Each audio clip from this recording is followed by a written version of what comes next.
Question number 7 of exercise 9.1, find the value of x, y and z in the given figure. Question की statement के साथ figure जो है given है, एक बड़ी ट्रायंगल है, राइट ट्रायंगल है ए डी बी, और उस राइट ट्रायंगल को इस लाइन सेगमेंट ए की मदद से दो स्मॉल ट्रायंगल्स में डिवाइड किया गया। ये फिगर आपको स्टेटमेंट के साथ गिवन है। अननोन वेरिएबल एक्स, वाई और जी की जो वैल्यूज आपने फाइंड करनी है, this is X, this is Y and this is Z. Actually X Y Z जो है ये इस ट्रायंगल में इस साइड्स की हमारे पास लेंथ्स हैं, जिनको अभी हम फाइंड करेंगे। कैसे फाइंड करेंगे, आए सॉल्यूशन स्टार्ट करते हैं। जैसे मैंने बताया कि हमारे पास जो बड़ी ट्रायंगल है ए डी बी, इस ट्रायंगल को इस लाइन सेगमेंट ए ने दो स्मॉल ट्रायंगल्स में डिवाइड कर दिया। तो अब हम ट्रायंगल को डिस्कस करने जा रहे हैं, ट्रायंगल ए ई डी। सो ये जो ट्रायंगल है इसको मैंने हाईलाइट कर दिया है। तो आई एम प्रीटी स्टूडेंट्स, इस ट्रायंगल को डिस्कस करते हैं। This is triangle A D E. So हम लिखेंगे सॉल्यूशन में, इन triangle ADE we have measurement of side AD। देखें ये साइड AD है, इसकी मेजरमेंट हमें गिवन है which is 10 centimetre. We have measurement of side DE और AD which is equal to 6 centimeter, and we have measurement of angle A, angle E जो कि यहाँ पर 90 डिग्री है। ये अब ये पता चल गया कि हमारे पास ये जो ट्रायंगल है ADE, ये राइट एंगल ट्रायंगल। अगर ये राइट एंगल ट्रायंगल है तो ये जो साइड है AD, ये एक्चुअली क्योंकि ये 90 के एंगल के ऑपोजिट है, तो ये इस राइट एंगल ट्रायंगल का हाइपोटेनस है। हम यहाँ पर डियर फ्रेंड्स से यूज करेंगे Pythagoras theorem to find the value of y।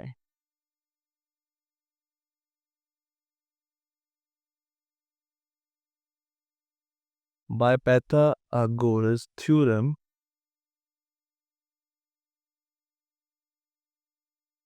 hypotenuse square is equal to perpendicular square plus base square। So what is hypotenuse, जैसे मैं बता चुका हूँ AD हमारे पास हाइपोटेनस है।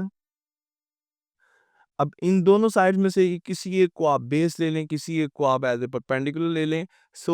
हम AE साइड AE को एज ए परपेंडिकुलर ले लेते हैं, और डियर स्टूडेंट्स साइड DE या ED को एज ए बेस ले लेते हैं। वैल्यूज पुट करते हैं। AD की वैल्यू वहाँ पर 10 है, सो इट इज 10 स्क्वायर।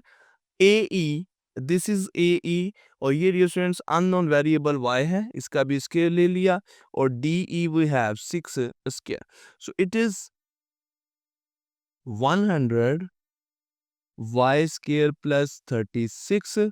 सो यहाँ से dear students y square equal आ जाएगा 100 minus 36, then y square is equal to 64।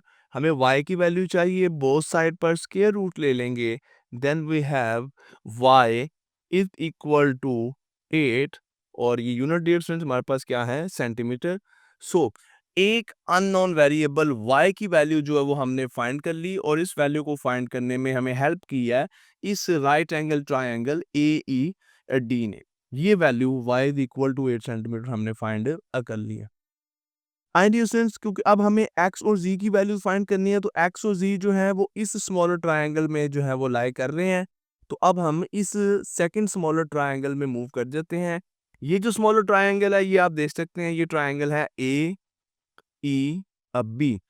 अब हम लिखेंगे इन ट्रायंगल AEB। देखिएगा क्या हमारे पास दी मेजरमेंट ऑफ साइड AE जो कि y हमने फाइंड किया 8 सेंटीमीटर। इसी ट्रायंगल में AB measurement of side AB, unknown value z है जो कि हमें फाइंड करनी है। Measurement of side EB is equal to x, और डिस्टेंस। अब मुझे बताइएगा ये एक स्ट्रेट लाइन है, ऑब्वियसली ये एक स्ट्रेट लाइन है। अगर ये एंगल 90 का है तो फिर यहाँ पे भी एंगल कौन सा बनेगा, क्योंकि स्ट्रेट लाइन जो होती है वो 180 का एंगल होती है। अगर ये एंगल 90 है तो यहाँ पे भी एंगल कौन सा बनेगा, 90 का बनेगा। इट मीन्स कि ये भी एक राइट एंगल ट्रायंगल ही, यानी कि इस राइट ट्रायंगल AEB में हम लिख सकते हैं कि measurement of angle E is equal to 90 से पता चल गया कि ये राइट एंगल ट्रायंगल है। अगर ये जो है एंगल 90 डिग्री का है तो ये जो अपोजिट साइड है ये क्या है, हाइपोटेनस है। अगेन हम यहाँ पर अब पाइथागोरस थ्योरम ही यूज करने लगे हैं।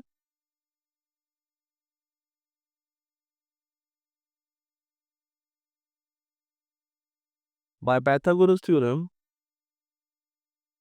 Hypotenuse square is equal to base square plus perpendicular square.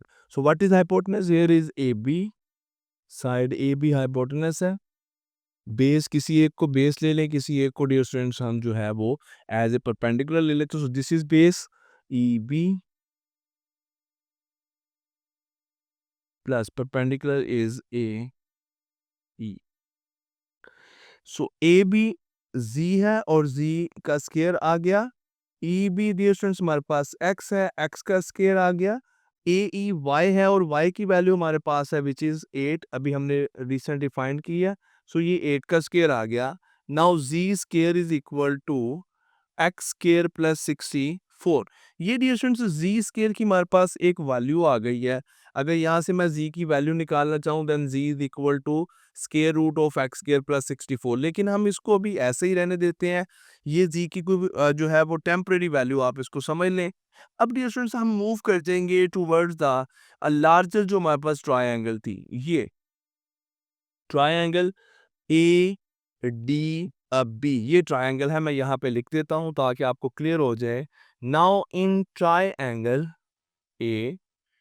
ABD कुछ भी आप इसको कह सकते हैं, जो इसके तीनों वर्टिसेस हैं उनको आप नेम दे दें।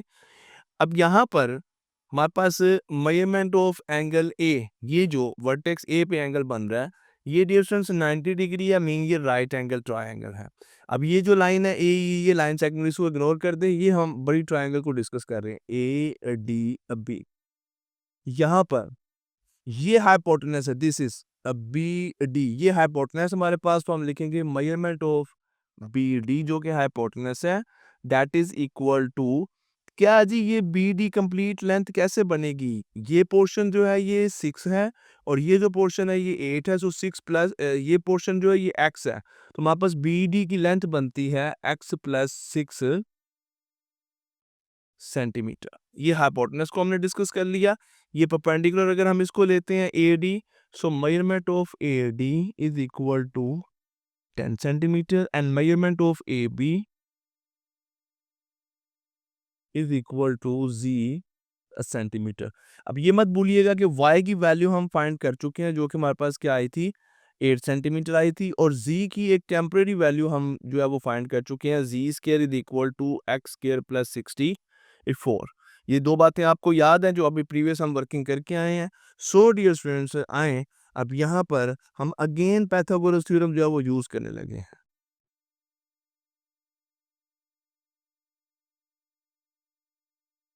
बाय पाइथागोरस थ्योरम, वही पाइथागोरस थ्योरम है जी, hypotenuse square is equal to perpendicular square plus base square. What is hypotenuse, BD और DB हाइपोटेनस हमारे पास, परपेंडिकुलर है AD और base we have AB। So BD जैसे मैंने बताया x प्लस 6 है, so we will write it as x plus 6 square as it is आ जाएगा। AD, this is AD which is 10, सो ये 10 का स्क्वायर आ गया, और ये AB बेस है जो कि एक्चुअली हमारे पास Z का स्क्वायर आ जाएगा। x प्लस 6 बायनोमियल का स्क्वायर एक्सपैंड करेंगे A plus b whole square कैसे एक्सपैंड करते हैं जी, हम A plus b whole square हम एक्सपैंड करते हैं, फर्स्ट एलिमेंट का स्क्वायर सेकंड एलिमेंट का square, 2 into first element into second element. ऐसे ही अगर मैं इसको एक्सपैंड करूं सो इट विल बी, ये फर्स्ट एलिमेंट का स्क्वायर आ गया, ये सेकंड एलिमेंट का स्क्वायर आ गया, और 2 इंटू एक्स इंटू 6 ये आ गया 12x, ये प्रोडक्ट वाली टर्म आ गई हमारे पास। इस स्केयर को एक्सपेंड कर लिया है। यहाँ पर 10 का स्केयर 100 आ जाएगा और z का स्केयर क्या आ जाएगा, z स्केयर आ जाएगा। अब डी स्टूडेंट्स देखिएगा, वो जो डी स्केयर z स्केयर की जो वैल्यू है, हमने अभी लास्ट हमने ये देखें, ये जो फाइंड की थी। अब z स्केयर की ये वैल्यू हम यहाँ पर जो है वो इस z स्केयर में जो है वो पुट कर देंगे। सो मैं पुट करने लगा हूँ, देखिएगा रिमेनिंग जो है हमारे पास इक्वेशन एज इट इज रहेगी, x square plus 36 plus 12x is equal to 100 plus ये जी स्क्र की वैल्यू आ गई, क्या है जी, एक्स स्क्र प्लस 64। अब इस एक्सप्रेशन को सिंप्लीफाई कर लेते हैं, यहाँ पे भी एक्स स्क्र है, यहाँ पे भी एक्स स्क्र है, कैंसिल हो जाएंगे। ये हमारे पास हो गया जी 36 plus 12x is equal to 164। Now 12x is equal to 164 minus 36। तो यहाँ से डियर स्टूडेंट्स हमारे पास 12x इक्वल आ जाता है जी 128 के, और यहाँ से x इक्वल आ जाएगा 128/12 which is equal to 10 point.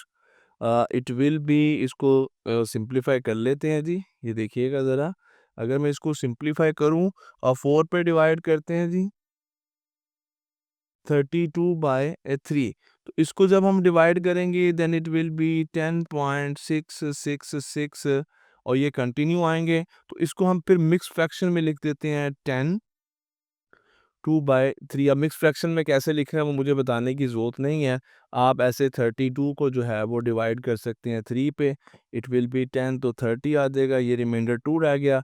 तो 10 प्लस 2/3 ये हमारे पास इसकी क्या बन गई है, मिक्स फ्रैक्शन बन गई है। तो ये वैल्यू किसकी आ गई है, मैं ज़रा इसी पेज पे रहना चाह रहा था तो मैंने यहाँ पे इसको करने की कोशिश की है। आप देखिए एक्स की वैल्यू आ गई है 10/2/3 यानी कि 10.66 जो है 67 सेंटीमीटर, ये हमारे पास किसकी वैल्यू आ गई है, एक्स की वैल्यू आ गई है। सो जी की वैल्यू हमने फाइंड कर ली थी और वाई की वैल्यू फाइंड कर ली थी, एक्स की वैल्यू भी हमारे पास आ गई है। अब जी की वैल्यू फाइंड करनी है, कैसे करें, ये जो एक्सप्रेशन हमने बनाया था जब हमने इस ट्रायंगल को यूज़ किया था ए ई बी को, तो फिर हमारे पास ये एक एक्सप्रेशन बना था Z square is equal to x square plus 64। सो यहाँ पर अगर मैं अब एक्स स्क्वायर की वैल्यू पुट कर दूं तो हमारे पास क्या आ जाएगी, जी स्क्वायर की वैल्यू आ जाएगी। So now z square is equal to x square plus 64, या आप यहाँ पे नाउ ना लिखें, आप लिखें जी वी हैव, ये ऑलरेडी हमारे पास एक एक्सप्रेशन हम ड्राइव कर चुके हैं, Z square is equal to x square plus 64, put x is equal to, X हमने क्या पुट करना है जी 32/3, ये पुट कर देते हैं। सो जी स्क्वायर इज इक्वल टू 32/3 का स्क्वायर प्लस 64। बस अब इसको सिंप्लीफाई कर लें, 32 का स्क्वायर जो है dear students, value of 32 square is equal to 1024, और 3 का स्क्वायर क्या आ जाएगा 9 प्लस 64। अब मैं इनको ऐड करता हूँ तो एलसीएम लेंगे 9 आ जाएगा, यहाँ पे 1024 है दैट इज प्लस, इस यहाँ पर डिनोमिनेटर 1 है, 9 को 1 पे डिवाइड किया 9 आया, 9 को 64 से मल्टीप्लाई किया तो 576। ऐड करते हैं जी, जी इसके इक्वल टू 1024 में 576 को ऐड किया, इट इज 1600/9। ये जी स्केयर की वैल्यू आ रही है, हमें किसकी वैल्यू चाहिए, हमें चाहिए जी की, तो उसके लिए बोथ साइड का स्क्वायर रूट ले लेते हैं जी। ये देखें, ये मैंने कंप्लीट स्क्वायर रूट ले लिया। Now z is equal to 40/3, और इसको जब हम जो डियर स्टूडेंट्स अगर सिंप्लीफाई करने की कोशिश करते हैं देन इट विल बी 13.333, और ये हमारे पास जो है वो रेकरिंग डेसिमल फ्रैक्शन आ जाएगी। इसको भी मिक्स फ्रैक्शन में लिखते हैं 13 एंड 1/3 सेंटीमीटर। सो y की वैल्यू हमने फाइंड की थी 8 सेंटीमीटर आई थी, x की वैल्यू हमने फाइंड की थी डियर स्टूडेंट्स 2/3 सेंटीमीटर आई थी, और अब z की वैल्यू हमने फाइंड कर लिया विच इज 13 1/3 सेंटीमीटर। सो आपने देखा कैसे हमने तीन ट्रायंगल्स को, पहले इस स्मॉलर ट्रायंगल को यूज किया, फिर इस स्मॉलर ट्रायंगल को, फिर इस लार्जर ट्रायंगल एडीबी को यूज किया to find the value of x y and z. जी नेक्स्ट मूव करते हैं, क्वेश्चन नंबर 8 है, सेकंड लास्ट क्वेश्चन है इस एक्सरसाइज 9.1 का। और क्वेश्चन में कहता है draw N isosceles trapezoid ABCD। मैं अभी आपको बताता हूँ कि ये शेप है क्या, ट्रेपेजॉइड शेप क्या होती है। पहले देखते हैं स्टेटमेंट में उसने हमें बताया क्या कुछ है। कहता है ये ट्रेपेजॉइड ABCD जो आपने ड्रा करनी है, उसमें AB पैरेलल हो CD के और AB की मेजरमेंट जो है वो ग्रेटर हो CD के। Draw diagonals AC and BD intersecting at E। फिर उसके बाद हमें प्रूव करना है कि triangle AB is similar to triangle CDE। और फिर कुछ हमें मेजरमेंट्स यहाँ पर गिवन है और उन मेजरमेंट्स को यूज करते हुए एक मेजरमेंट जो है CE, ये हमें क्या करनी है, फाइंड करनी है। अब ये स्टूडेंट्स देखें, सबसे पहली बात ट्रेपेजॉइड क्या होती है।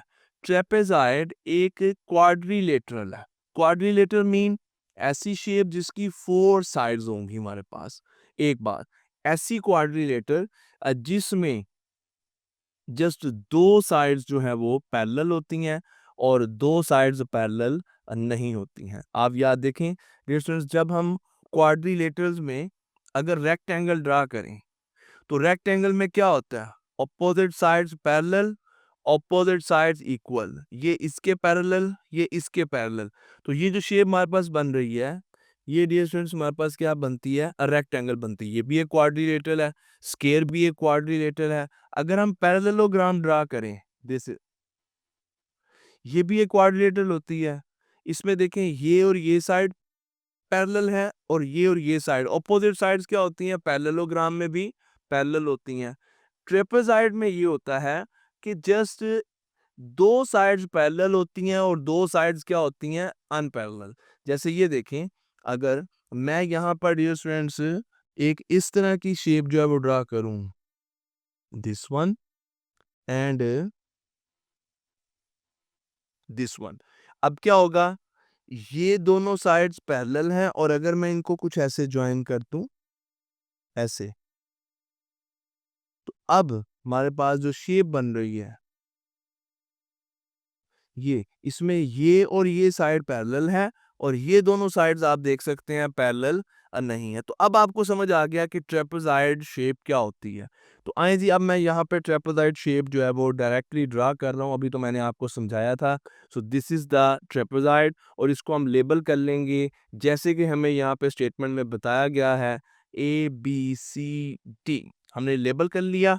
अब एक और कंडीशन यहाँ पे जैसे बताया गया कि ABCD के पैरेलल है, तो हमने उसी तरह लेबल किया। देखें, जो पैरेलल साइड्स हैं उनको यही लेबल किया, AB और CD, ये क्या है, एक दूसरे के पैरेलल हैं। And measurement of AB is greater than CD। अब देखें, जो पैरेलल साइड्स हैं उनमें से एक साइड छोटी है, एक साइड बड़ी है, तो कौन सी बड़ी होनी चाहिए, measurement of AB is greater than CD। तो मैंने बड़ी साइड को ही AB लेबल किया और छोटी साइड को CD जो है वो हमने लेबल किया।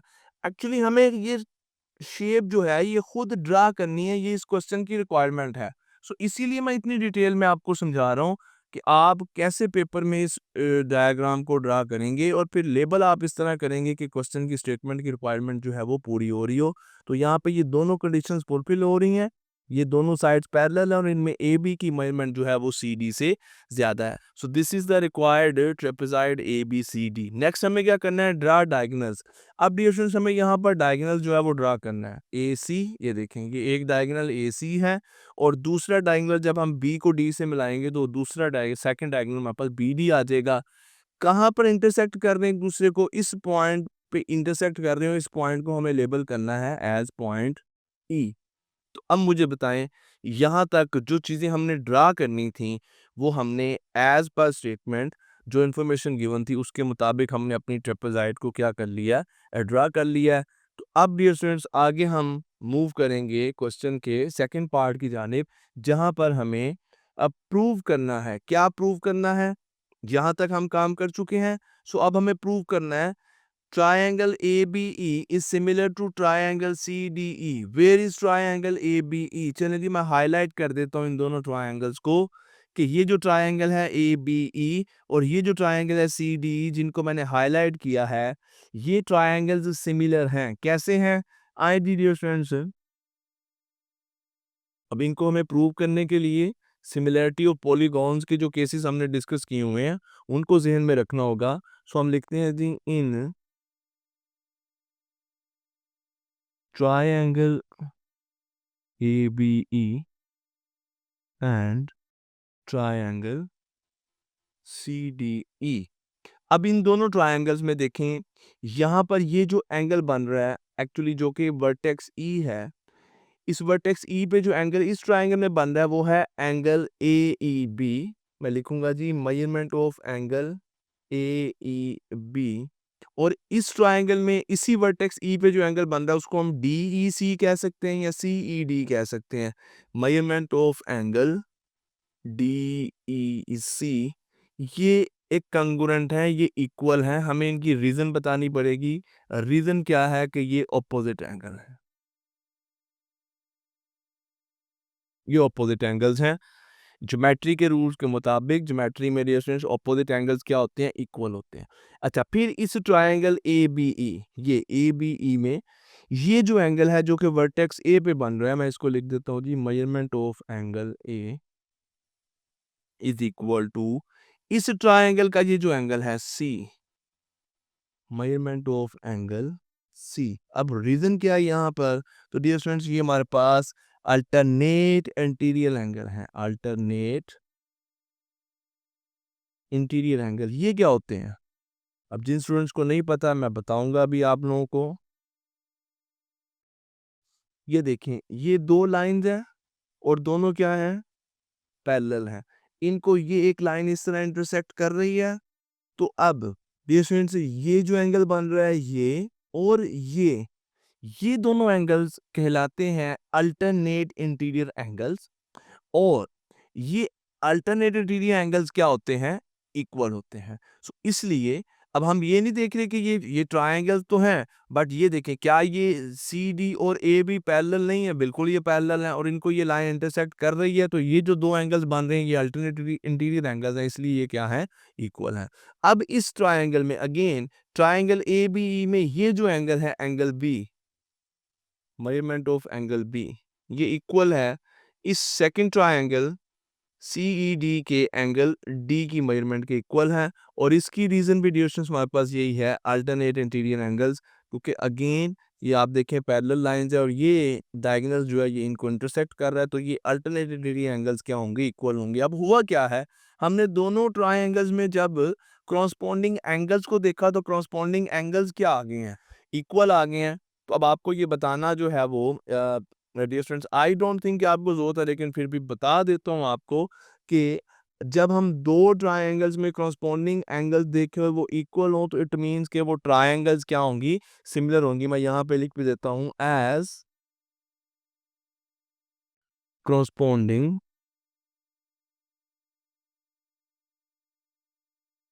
Angles of triangle A E B and triangle C E D are equal. So, triangle AEB is similar to triangle DEC. So, dear students, ये जो सेकंड पार्ट था ड्रा करने के बाद, ये जो सेकंड पार्ट था कि A B similar to C D E, ये पार्ट भी हमने प्रूव कर दिया।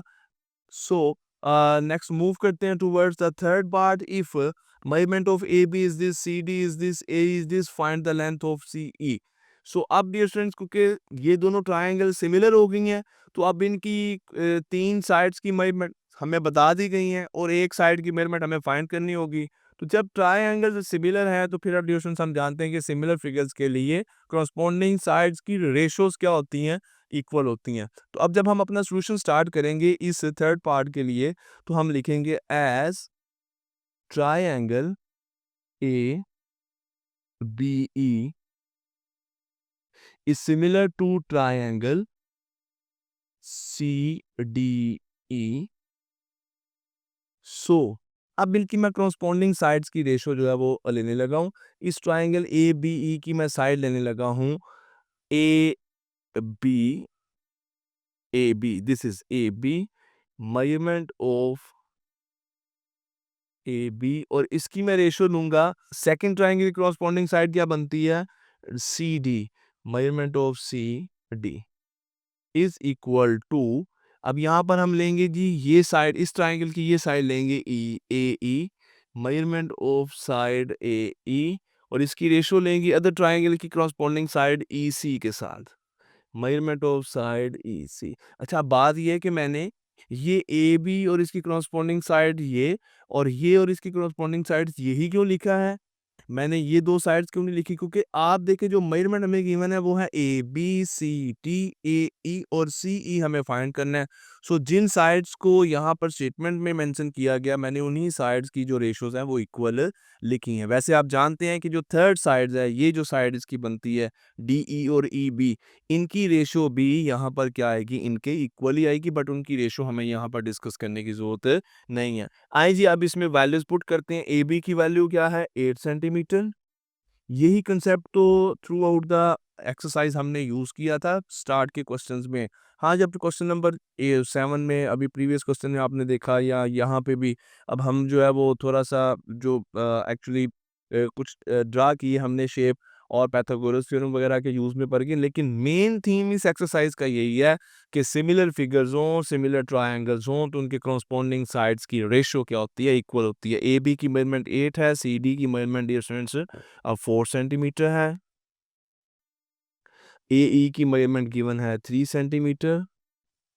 We don't need to write the units here, okay. And C E की मेज़रमेंट हमें फाइंड करनी है, तो इसको मैं ऐसे ही रहने देता हूँ जी, ऐसे ही रहने देते हैं। तो अब सी की फाइंड करनी है, तो measurement of C E is equal to, ये इधर आ जाएगा और ये इस साइड पे आके 3 multiply by 4 by 8, so it will be equal to 3 by 2। तो आप इसको ऐसे लिखे रहने दें, या डियर स्टूडेंट्स आप इसको फिर 1.5 centimetre. So this is the measurement of this side CE. इसके साथ क्वेश्चन नंबर 8 जो है कंप्लीट हुआ। Now move towards the last question of this exercise which is question number 9 and the statement of question says a regular dodecagon has its side length decreased by a factor of 1 ratio square root 2 1 by square root 2. If the perimeter of the original dodecagon is 72 centimeter, what is the side length of the scale dodecagon? देखिए question की statement आपको समझ आ जाएगी ना, तो solution भी आपको समझ आ जाएगा। सबसे पहली बात, व्हाट इज डोडेकागोन? ये एक कैसी पॉलीगॉन है? एक्चुअली फ्रेंड्स ये एक ऐसी शेप होती है जिसकी हमारे पास नंबर ऑफ साइड्स जो होती हैं वो होती हैं 12। सो 12 नंबर ऑफ साइड्स के साथ जो हमारे पास एक शेप आ गई है, और ये रेगुलर डोडेकागोन आप देख सकते हैं। कहते हैं कि ऐसी शेप थी हमारे पास, अब उसकी साइड्स लेंथ को डिक्रीज किया गया है, डिक्रीज कम किया गया, और वो डिक्रीज किस रेशो से किया गया है? वो ये स्केल फैक्टर के साथ इस ओरिजिनल डोडेकागोन को डिक्रीज किया गया है। सो ये ओरिजिनल डोडेकागोन है, और डियर स्टूडेंट्स लेट कर लेते हैं आपको समझाने के लिए कि ये हमारे पास इसकी डिक्रीज्ड डोडेकागोन हमने ले ली है। अच्छा, अब बुक में जस्ट स्टेटमेंट गिवन है, ये डायग्राम्स यहाँ पे जो डायग्राम मैं बना रहा हूँ ये आप लोगों की अंडरस्टैंडिंग के लिए है जस्ट। सो ये ओरिजिनल डोडेकागोन थी, और ये 1 रेशो अभी लेट कर रहे हैं कि 1 बाय स्क्वायर रूट 2 रेशो से जो डिक्रीज हुई है, तो ये हमारे पास डोडेकागोन आ गई है। कहता है ओरिजिनल का पेरीमीटर 72, ये जो ओरिजिनल डोडेकागोन है इसका जो पेरीमीटर है, पेरीमीटर मीन बाउंड्री, ये जो बाउंड्री तमाम साइड्स की लेंथ को ऐड करें तो क्या बनता है? 72 बनता है। What is the side length of the scale? कहता है ये जो स्केल डोडेकागोन है इसकी साइड लेंथ हमें बता दें। ये ओरिजिनल से जब यहाँ पर आया है तो हुआ कि ये छोटा ये डिक्रीज कैसे हुआ है? क्योंकि इसको डिक्रीज किया गया है इस रेशो से। किसको डिक्रीज किया गया है? इस बड़ी की साइड लेंथ को। आप इस बात को समझिएगा, मैं आपको कहता हूँ एक स्केयर बनाएं, और उस स्केयर के जो साइड्स हैं वो होनी चाहिए 1 सेंटीमीटर 1 सेंटीमीटर। आपने ये ले लिया 1 centimetre 1 centimetre 1 centimetre and 1 centimetre. Let's suppose आपने ये एक क्या बना लिया? स्केयर बना। अब मैं कहता हूँ कि इसके आप एक सिमिलर स्केयर बनाएंगे और साइड लेंथ को डिक्रीज कर दें 1/2 फैक्टर से, यानी कि हाफ कर दें, तो आप कहेंगे ओके सर, ये हमने एक और स्केयर जो है यहाँ पे बना दी है, और इसकी साइड लेंथ है 0.5 0.5 0.5 पॉइंट। बात क्या समझाना चाह रहा हूँ? जब आपके पास ओरिजिनल शेप की साइड लेंथ होगी तो आप देखेंगे डिक्रीज फैक्टर कितना कितना, मैंने कहा था हाफ कर दें, ये डिक्रीज फैक्टर था। ये हमारे पास जो है डियर स्टूडेंट्स स्केल फैक्टर जिसको भी हम कहते हैं, सो आपने कहा कि हाफ कर दिया तो 1 सेंटीमीटर का आपने हाफ कर दिया, 0.5 हो गया। सो अब अगर आपके पास इस ओरिजिनल डोडेकागोन की साइड लेंथ आ जाए, तो आप ये जो नई डोडेकागोन बन रही है इसकी साइड लेंथ फाइंड कर लेंगे। तो इस ओरिजिनल डोडेकागोन की साइड लेंथ हमारे पास कैसे आएगी? आएँ जी, फिर उसी के लिए हम ओरिजिनल डोडेकागोन से जो है वो काम स्टार्ट करते हैं। इसका पेरीमीटर हमें हेल्प करेगा। पेरीमीटर ऑफ ओरिजिनल है तो वैसे दोनों ही ओरिजिनल, लेकिन जस्ट एक डिफरेंस रखने के लिए हम इसको ओरिजिनल कह देंगे और इसको डिक्रीज कह देंगे। सो ओरिजिनल डोडेकागोन पेरीमीटर कितना है जी? 72 सेंटीमीटर। नंबर ऑफ साइड्स क्या होती हैं? कितनी होती हैं जी number of sides in original dodecagon? ये तो 12 होती हैं। तो क्या हम एक साइड की लेंथ बता सकते हैं? बिल्कुल बता सकते हैं। Side of length of a side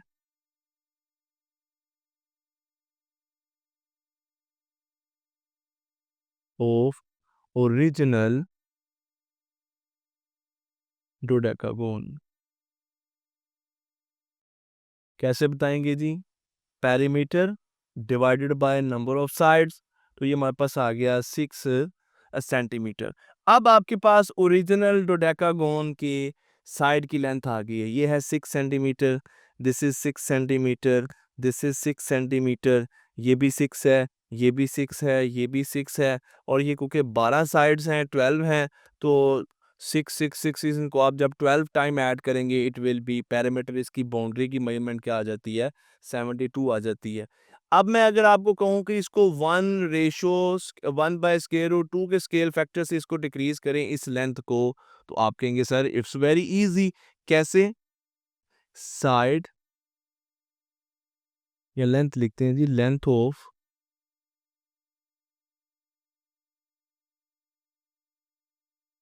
side of decreased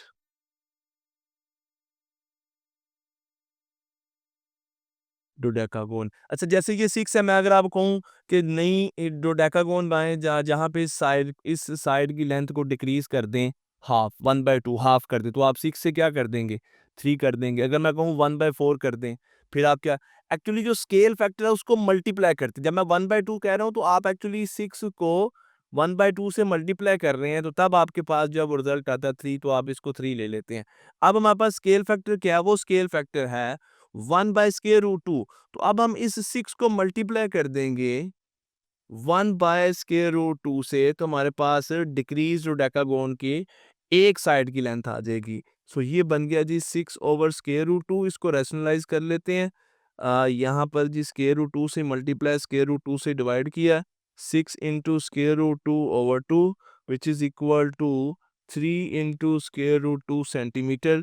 so this is the length of the side of decrease dodecagon. इसके साथ आपकी एक्सरसाइज 9.1 कंप्लीट हुई।